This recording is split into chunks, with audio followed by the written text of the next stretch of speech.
અમુક વસ્તુ સારી છે કે અમુક વસ્તુ ખોટી છે તેનો નિર્ણય જીવ કરી શકતો નથી. આપણે સમજી નથી શકતા કે આપણા માટે શું સારું અને શું ખરાબ છે. એ આપણને ખબર નથી. માણસને સુખ ખબર પડે છે, હિત ખબર પડતી નથી. શેમાં સુખ મળશે એ સમજાય છે, પણ શેમાં હિત છે એ સમજમાં આવતું નથી. નાના બાળકની જેમ નાનું બાળક કોઈ સર્પને જીવતો સર્પ જોઈને પકડવા જાય અને મા એને ઝૂંટવીને લઈ લે. બાળકને સમય નાય ગમે, રડવાય લાગે, પણ માને ખબર છે કે આ ડંખ મારશે તો આ મરી જશે. એમ આપણે બધા જ પેલા નાના બાળકની જેમ કે નાનું બાળક કોઈ ચપ્પુથી રમવા જતું હોય અને માં ઝૂંટવી લે, બાળકને જરાય ન ગમે, માં દુશ્મન જેવી લાગે, પણ માને ખબર છે કે આનું હિત શેમાં છે અને અહિત શેમાં છે. એમ ઠાકોરજીને ખબર છે કે આપણું હિત શેમાં છે અને અહિત શેમાં છે. આપણે જાણતા નથી. આપણે કેવલ માંગતા જાણીએ છીએ, સુખ જોતા જાણીએ છીએ, કલ્યાણ આપણું જાણતા નથી. પ્રભુ પાસે આપણે ધન માંગ્યું અને એ જ ધનથી આપણા ઘરમાં ઝઘડા થવાના હતા, કોર્ટ કચેરીઓ થવાની હતી, મારામારી થવાની હતી, અને ઠાકોરજીએ ધન ન આપ્યું. તે કૃપા કહેવાય કે અકૃપા? બોલો તો ખરા. તમે જ બોલો છો. ધન ના આપવું પણ પછી ફરી ના જતા. આપણે ગાડી માંગી, એ જ ગાડીથી આપણું એક્સિડન્ટ થવાનું હતું અને ઠાકોરજી કાર ના આપી. તે કૃપા કહેવાય કે અકૃપા? તમે જ બોલો છો. કાર ના આપી પણ પછી માંગવા ના જતા. તો પ્રભુ જાણે છે, આપણે જાણતા નથી. આપણે અત્યારે જોઈ શકીએ.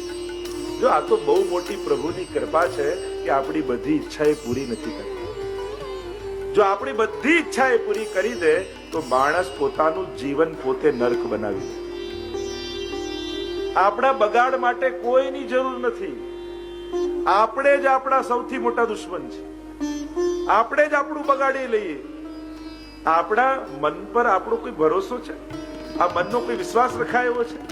આજે આ પરડામાં બેસે ને ક્યારે પેલા પરડામાં બેસી જાય કોને ખબર? એટલે માણસને એનું અહિત કરવા માટે બીજા કોઈની જરૂર નથી. અને તમે જો દ્રઢ હો ને તો તમારું કોઈ બગાડી શકતું નથી. તમને કોઈ બગાડી શકતું નથી. પણ આ માણસ કમજોર મનનો છે. તો પોતાનું ઈષ્ટ અને અનિષ્ટ આપણે સમજતા નથી. જેમ કોઈને ખંજવો થયું હોય, એને ખબર છે કે ખંજવાળીશ તો એ વધી જશે, છતાં એને ખંજવાળવામાં આનંદ આવે. આ માણસ આવો જ છે. એને ખબર છે કે આ પાપથી મારું અકલ્યાણ થવાનું છે, મારું અહિત થવાનું છે, છતાં એને પાપ કરવામાં મજા જ આવે છે. પછીના થતા એ પરિણામને જોઈ શકતો નથી. આ માણસની કરુણા છે. જાણવા છતાં એ સમય અજાણ્યો થઈ જાય છે. સ્વયં અર્જુને પણ પૂછ્યું કે આ કોણ એવી શક્તિ છે જે માણસ પાસે પાપ કરાવે? દરેકને ખબર હોય છે પાપ શું, પુણ્ય શું. નાના બાળકને પૂછો કે શું કરાય ને શું ન કરાય, એને પૂછો તો એ જવાબ આપે. જો તમને પૂછું બધાએ ચોરી કરવી જોઈએ, હા કે ના? હા ના. બધાએ દયા રાખવી જોઈએ, બધાએ દાન આપવું જોઈએ, બીજાને મદદ કરવી જોઈએ. જો બધી તમને ખબર છે કે નહીં? કરો છો? મૂળ વાત ધર્મ અધર્મ કોને ખબર નથી? દુર્યોધન એ જ કહ્યું, જાનામિ ધર્મમ ન ચ મે પ્રવૃત્તિ, જાનામિ અધર્મમ ન ચ મે નિવૃત્તિ. ધર્મ શું છે હું જાણું છું, છતાં હું કરી શકતો નથી. અધર્મ શું છે હું જાણું છું, છતાં એને છોડી શકતો નથી. તો દુર્યોધન મર્યો ક્યાં છે? આપણા બધાની અંદર હજી જીવે છે. કારણ કે એ વ્યક્તિ થોડી છે, આ તો વૃત્તિનું નામ છે. દુર્યોધન એ વૃત્તિનું નામ છે, કેવલ વ્યક્તિનું નામ નથી. અને આ વૃત્તિ રૂપે આપણા બધાની અંદર એ જીવી રહ્યો છે. કારણ કે આપણને બધાને ખબર છે કે શું કરાય ને શું ન કરાય, કોનું શું પરિણામ આવે, આપણે બધા જ જાણીએ છીએ. છતાંય પાપ કરવામાં એવી મજા આવે કે ભૂલી જઈએ કે પછી દુઃખ કેવું આવવાનું છે. ત્યારે માણસ ભૂલી જાય. વાવે લીમડાનું બીજ ને રાહ જોતો રહે ક્યારે કેરી ઉગે, ક્યારે કેરી ઉગે. એ તો થવાનું જ નથી. સીધો હિસાબ છે.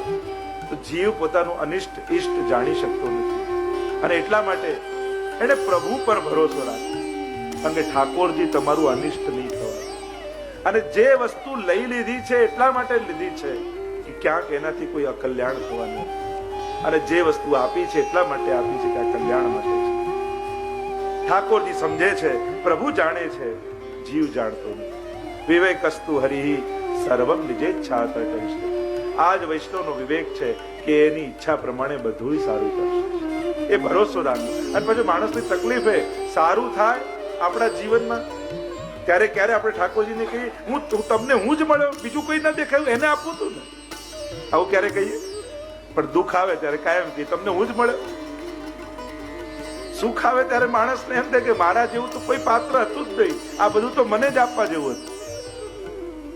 પણ દુઃખ આવે ત્યારે માણસ વિરોધ કરે છે, અને સહજ છે. દુઃખ કોને ગમે અને શા માટે ગમાડે?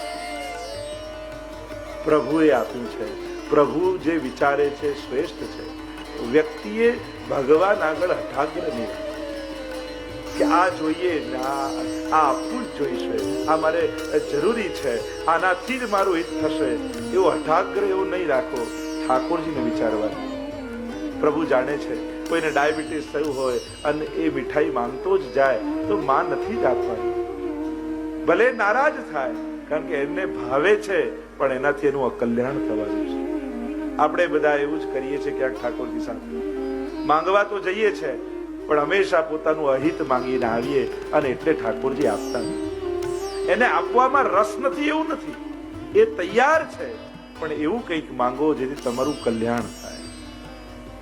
એને તમારા બગાડ કરવો નથી, એટલા માટે નથી આપતા. જીવનમાં એ જ છે. વૃત્તિઓ બદલાય તો જીવનના અર્થઘટનો બદલાઈ જાય. આ જીવનને કઈ રીતે પેલું કહેતા ને, એક જગ્યાએ મંદિર બનતું હતું ને પેલા 3 જણા પથ્થર તોડતા હતા, તો એકને પૂછ્યું કે આ શું કરે છે? તો કે આ પેટ ભરવા માટે મજૂરી કરું છું. બીજાને પૂછ્યું તું શું કરે છે? કે આ ઘર ચલાવવા માટે મહેનત કરું છું. અને ત્રીજાને પૂછ્યું તું શું કરે છે? કે હું ભગવાનનું મંદિર બનાવી રહ્યો છું.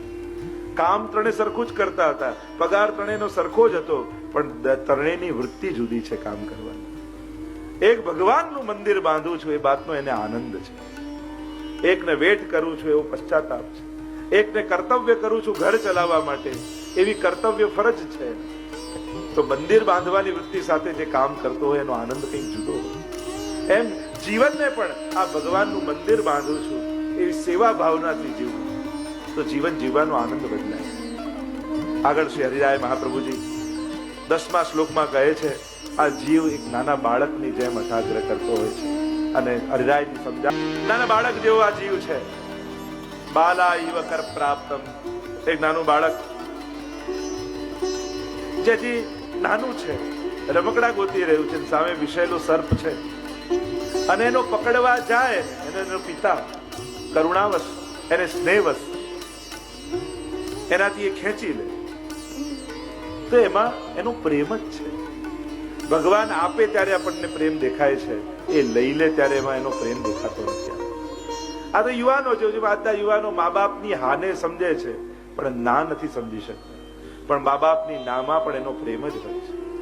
એમ પ્રભુની હા આપણે બધા જ સમજીએ છીએ, પણ પ્રભુની ના આપણને સમજમાં નથી આવતી કે એની નામાં પણ એનો પ્રેમ જ છે. આ ના જ્યારે સમજાય ને ત્યારે એનામાં ક્યારે અભાવ નહીં આવે. એટલા માટે જીવે એ બુદ્ધિ રાખવી કે પ્રભુ કરુણાવાન છે, દયાળુ છે. એ કોઈ વસ્તુ લઈ લે એમાં એની કૃપા જ છે. તો કહેતા ને એક શેઠજી ચિત્ર બનાવતા હતા અને સેવકને લઈ ગયા પહાડની ટોચ ઉપર, અને સામે સુંદર દ્રશ્ય, અને એને થયું કે એક સુંદર ચિત્ર બનાવું. સુંદર ચિત્ર બનાવ્યું, ચિત્ર પૂરું થઈ ગયું, અને પાછળ જતા જતા આમ જોવા લાગ્યા ચિત્રને કેમ બન્યું છે, અને ખબર ન પડી કે પાછળ 2 ડગલા પાછળ ખાઈ છે. એક જ ડગલું રહ્યું. પેલો સેવક હાથમાં રંગ પકડીને ઉભો છે ચિત્રની પાસે કે શેઠજી હમણાં પડ્યા, જો બૂમ પાડીશ તો પડશે, શું કરું? રંગ લઈને સીધા ચિત્ર પર ઢોળી દીધા. આખું ચિત્ર બગાડીને પેલા શેઠજી દોડતા આવ્યા, થપાટ મારી, કેમ આમ કર્યું? ત્યારે સેવકે કહ્યું ક્ષમા કરજો, આપ પાછળ જતા જતા પડવાની તૈયારીમાં જતા, હું બૂમ પાડત તો ગભરાઈને પડી જાત, આપ પડો નહીં એટલા માટે મેં આ ચિત્ર બગાડી દીધું છે. એમ ભગવાન ઘણીવાર આપણા સંસારનું ચિત્ર બગાડે એ એટલા માટે કે આપણે પડતા બચાવવા માટે. ચિત્ર બગાડવામાં એને રસ નથી, પણ ક્યાંક સંસારના કૂપમાં આપણે પડી ન જઈએ એના માટે બચાવવા માટે ભગવાન. એની વિપરીતતામાં પણ એનો પ્રેમ છે, એ જીવે સમજવો રહે. આગળ 13મા શ્લોકમાં શ્રી હરિરાય મહાપ્રભુજી સુંદર વાત કરે. શ્રી હરિરાય મહાપ્રભુજી સમજાવે, આપણે બધા જ એવા ભ્રાંત બન્યા છીએ, અને એવી ભ્રાંતિ આપણા ચિત્તમાં આવી છે કે શ્રી કૃષ્ણને તો ભૂલી ગયા, અને એમના કરતા પણ આ સંસારને આપણે ઉત્તમ ગણવા લાગ્યા. પ્રભુ આપણને એવા સંસારમાં કેમ સ્થાપવા દે, કેમ ફસાવા દે? તમે જ કહો. પ્રભુ તમારો બગાડ નથી ઈચ્છતા, પછી તમને કેમ સંસારમાં સરવા દે? કીચડ કાદવમાં પડેલો વ્યક્તિ જેટલો નીકળવાની કોશિશ કરે એટલો ખૂબતો જાય, પણ પ્રભુ એ દયાળુ છે, કૃપાળુ છે, એ તમને ડૂબવા નહીં દે, હાથ પકડીને ખેંચી લેશે. હરિરાયજી કહે છે, આ જીવ એવો થઈ ગયો છે, સ્વાર્થમાં એવો, મોહમાં એવો અંધ બન્યો છે કે પ્રભુને તો સાવ ભૂલ્યો અને સંસારને ઉત્તમ ગણવા લાગ્યો. ભગવાન કરતા સંસારને વધારે સાચવવા લાગ્યો. શિષ્ય આવ્યો ગુરુ પાસે અને કહેવા લાગ્યો, ગુરુદેવ આપ તો બહુ મોટા ત્યાગી છો, સંસારને છોડીને ભગવાનને પકડીને બેઠા છો. ગુરુ કહે કે મારા કરતા મોટો ત્યાગી તો તું છું, કારણ કે મિથ્યા સંસારને પકડી રાખ્યા છે અને ભગવાન જેવી કિંમતી વસ્તુ તે છોડી રાખી છે. મેં તો મિથ્યા સંસારને છોડ્યો કે જેની કોઈ કિંમત નથી અને ભગવાનને પકડ્યા, તો મારા કરતા તો તું મોટો ત્યાગી કે ભગવાન જેવી અનમોલ તત્વોને તું છોડીને બેઠો.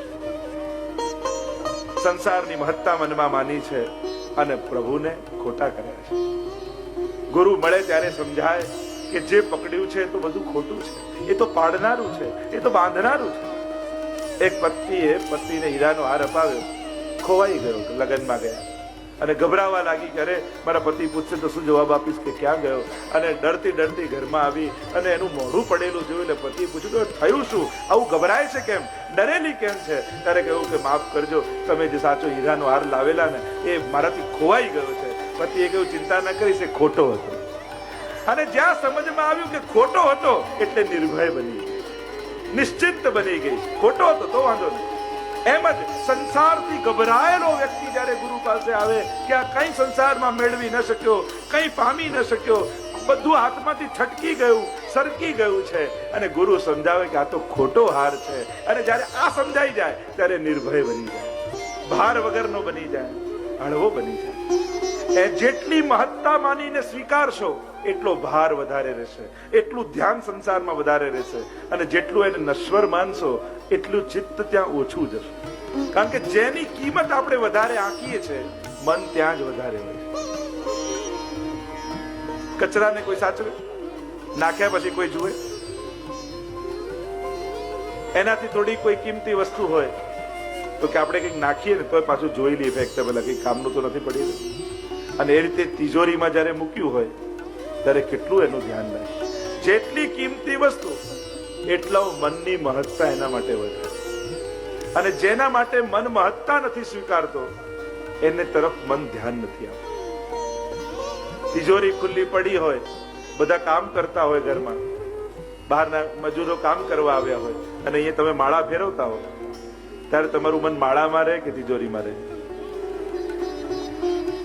એટલે એ જ આપણે તો સાબિત કરીએ છીએ ને કે પ્રભુ કરતા જ્યાં તમારી મહત્તા હશે ત્યાં મન રહેવાનું. જાકો મન લાગ્યો ગોપાલ સો તાહી ઓર કેસે ભાવે. અને એટલે જ ભગવદી આપણે તો ગાયું, મેં અપનો મન હરીસો જોડ્યો. તો પ્રસંગ આવે છે કે જયારે સુખદેવજીને ખબર પડી કે જનકજીને વૈદેહી કહે છે ત્યાં દેહમાં રહેવા છતાં દેહથી પર રહે. આવ્યા અયોધ્યા, જનકપુરી આવે અને કહેવા લાગ્યા, હું આપણી સાથે સત્સંગ કરવા આવ્યો છું. મેં સાંભળ્યું છે કે લોકો આપને વૈદેહી કહે છે, દેહમાં રહેવા છતાં દેહથી પર રહી કઈ રીતે શકે? ત્યારે જનકજીએ કહ્યું કે હમણાં આવ્યા છો, આપના સ્વાગત માટે આખી નગરી મેં શણગારી છે, પેલા નગરીનું પરિભ્રમણ કરી આવો, પછી આપણે રાતના બેસીને સત્સંગ કરીશું. રથ ઉપર સવાર કર્યા સુખદેવજીને. સુવર્ણનો રથ છે, અને જ્યાં રથ જવા જાય ત્યાં જનકજીએ એક થાળીમાં પાણી ભરી નાખ્યું અને હાથમાં પકડાવી સુખદેવજીને કહ્યું કે આ જલની થાળી પકડી રાખો. નગર આપના સ્વાગત માટે ખૂબ શણગાર્યું છે, પણ એક વસ્તુ યાદ રાખજો, આ થાળીમાંથી એક ટપકું પણ પાણી બહાર ગયું તો આ બે સિપાહી આપું છું, ખુલ્લી તલવાર લઈને ઉભા રહેશે, સીધું આપનું ગળું કાપી નાખશે. આજુબાજુ બે સૈનિકો ઉભા છે ખુલ્લી તલવાર લઈને. એટલું સુંદર નગર શણગાર્યું છે, પણ સુખદેવજી તો માથું ઊંચું કરે તો થાળીમાં જ આમ ને આમ પકડીને બેઠા, જયારે એક ટીપું બહાર પડશે ના કાપી નાખશે. થાળી જુએ તલવાર ને જુએ, થાળી જુએ તલવાર ને જુએ. જો આ બૂંદ બહાર પડીને તલવાર આવી માથે, તલવાર પર દ્રષ્ટિ અટકેલી રહી, ક્યાંક માથે ના આવે. ફરીને આવ્યા, જનકજી પાસે આવ્યા ને જનકજી પૂછ્યું કેમ મારી નગરી કેવી લાગી? સુખદેવજી કે કેવી નગરી? ગમે તેટલી તમે શણગારી હોય, મારું ધ્યાન તો આ તલવાર સિવાય બીજે ક્યાંય ગયું જ નહીં કે મારું ધ્યાન શું તલવાર પડશે, ક્યાંય મન ન ગયું. જનકજી કે આજ મારા જીવનનો મંત્ર છે, ભલે વૈભવમાં રહું છું પણ મારું ધ્યાન તો એ કાલની તલવાર પર જ રહે છે કે જો મારું ધ્યાન ચૂક્યું ને તલવાર પડી. પ્રભુ સાથે જોડ્યું. કૃષ્ણની ભક્તિ અંત છે, સર્વ સાધન છે. જયરામભાઈ પણ કહે છે કે પ્રભુની ભક્તિ છે ને એકડો છે, બાકી જેટલું જીવનમાં ભેગું કર્યું બધું મીંડા બરાબર. ગમે તેટલા મીંડા ભેગા કરો, એનો ગુણાકાર કરો, વત્તાકાર કરો, ભાગાકાર કરો, જો એકડો આગળ લાગે તો દરેક મીંડાની કિંમત છે. એકડો હટી જાય પછી ગુણાકાર, વત્તાકાર, ભાગાકાર જે પણ કરો એ મીંડું જ છે. આપણા જીવનમાં જો ઘરમાં ઠાકોરજી બિરાજે છે તો એકડા જેવા છે. તો આ બધો જ સંસાર પણ ઉદ્ધારક છે, દરેકની કિંમત છે. પણ જો પ્રભુ ઘરે નથી તો આના જ ભાર નીચે આપણે દબાઈ જઈશું, આ જ ભાર બની જશે. આપણે તો પ્રભુ આગળ કેવો કેવો છલ કરીએ. જેણે આખું મોટું ઘર આપ્યું હોય એ આખા ઘરમાં સૌથી મોટો રૂમ કોનો હોય? આપણો. આ કે અમારું માસ્ટર બેડરૂમ છે. અને સૌથી નાનો રૂમ કોનો હોય? તમને તો ખબર છે, બધા જાણો છો. 24 કલાકમાં સૌથી વધારે ટાઈમ કોના માટે આપણે કાઢીએ? આપણામાં સૌથી ઓછો ઠાકોરજી. એમ તો ઘણું બધું લાંબુ લિસ્ટ થાય, મારે ગણાવું નથી. પણ જેણે ઘર આપ્યું એના માટે ઘરમાં જગ્યા ન હોય તો આપણી જાતને વૈષ્ણવ કેમ કહીશું? જેણે 2 ટંક પેટ ભરીને આપણને ખવડાવે એના માટે ઘરમાં મિશ્રી ન હોય આપણી જાતને આપણે વૈષ્ણવ કેમ કહીએ? વિચાર. કેટલો છલ આપણે પ્રભુ આગળ કરતા હોય. પ્રભુ એને પણ પ્રેમ માને છે આપણા છલને. છે સર્વજ્ઞ પણ અભૂત બનીને વિરુદ્ધ ધર્માશ્રય કાલે આપણે જોયું હતું ને, સર્વજ્ઞ હોવા છતાં અભૂત બનીને બેસી જાય કે જો હું હિસાબ કરવા બેસીશ તો આ મને પ્રેમ કરતો બંધ થઈ જશે. અને એ હિસાબે પ્રભુ હિસાબ નથી કરતા. ઘણી વાર આપણા ભાગીદારો હોય, બધા સાથે ધંધા બધાના હોય, એવું હમણાં હિસાબ કાઢીશું ને તો ખોટા મન દુઃખ થશે, હમણાં નથી કરવું. એમ ઠાકોરજી એટલે હિસાબ કરવા નથી બેસતા કે ક્યાંક આ મારી સેવા છોડીને ન જશે, મારાથી વિમુખ ન બની જાય, કારણ કે આ સંસારમાં ભટકી જશે. આ મારો જીવ છે, આ પ્રભુની કરુણા છે. અહીંયા કહ્યું પ્રભુમાં પ્રભુની મહત્તા જ્યારે જીવ સ્વીકારે ત્યારે જ બારાત નીકળતા હોય. એક જગ્યાએ વરઘોડો નીકળ્યો, બારાત નીકળી, હાથી 1000 હાથી 1000 ઘોડા 10,000 બારાતી બધા જ નીકળ્યા. વરરાજાનું લેવાનું રહી ગયા. ઉતાવળે ગાડી બહાર. તમે હાર લઈને છોકરી વાળા કોને ગોતશે? હાથીને? ઘોડાને? પાછો ધક્કો ખાવો પડશે કે નહીં? એમ આપણા જીવનની બારાત એવી ન કાઢતા કે જીવનના જે સાચા વર છે એ પ્રભુને જ ભૂલી જાય. નહીં તો પાછો પુનરપી જનનમ પુનરપી મરણમ પુનરપી જનની જઠરે શયનમ, પાછા ધક્કા ખાવા.